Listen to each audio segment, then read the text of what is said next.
Om Bhadram Karndeभिः शृणुयाम देवाः Bhadram Pashyemo Akshapriyajatraः Sthirairangai Sushtuvagun Sastadubihi. In the ancient city of Mysore, India, we find the roots of much of the yoga that is being practiced around the world today. Mysore Yoga Traditions is an inquiry into the worldview and social background of the yoga community in Mysore. Elders, scholars, and philosophers, from the principal of the Maharaja's Sanskrit College to the Queen of Mysore herself, expressed their views about their own tradition. This film will be an intimate glimpse into the culture that so much of the yoga we are practicing in the West today has come from. There is a huge gulf of culture and worldview between the East and the West. This documentary attempts to gain insight into how this yoga we are practicing has evolved into Western culture.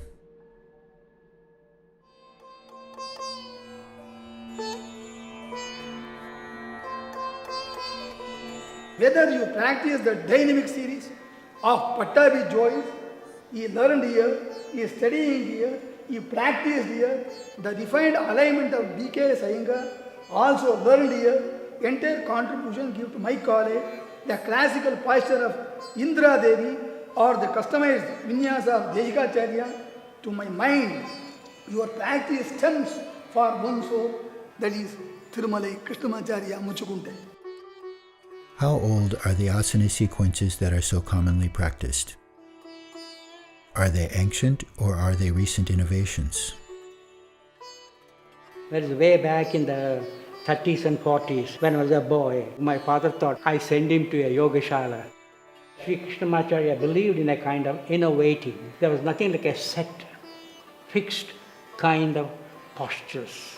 There might have been some innovations by the yoga scientists like Krishnamacharya or Pattabi Jois. So we call it the Vijnana of yoga, or the science of yoga. Those who are well versed in that science of yoga, they will actually make some improvisations, which is allowed.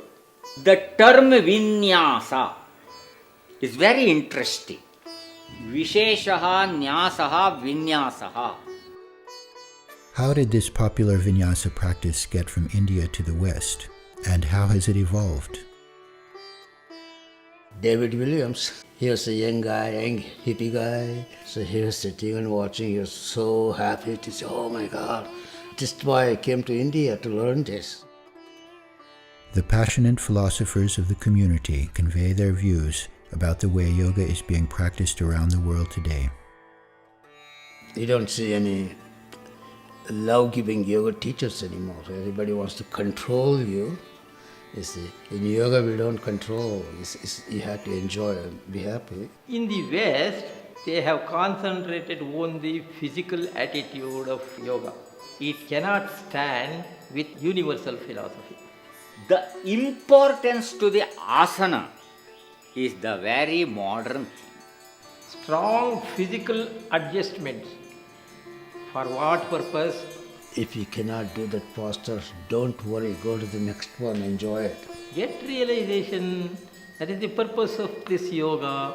You are practicing early in the morning, I hope. You have to do that one. Strive to transform your consciousness, your thought process, by your habit, your actions. You may make 100 mistakes, but you have a power to correct yourself. Summon that inner power which is within us to transform ourselves and correct ourselves.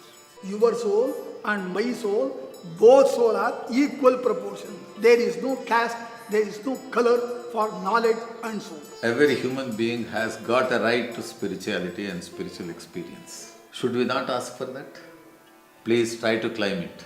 To climb it, what you have to do is, you must practice yoga.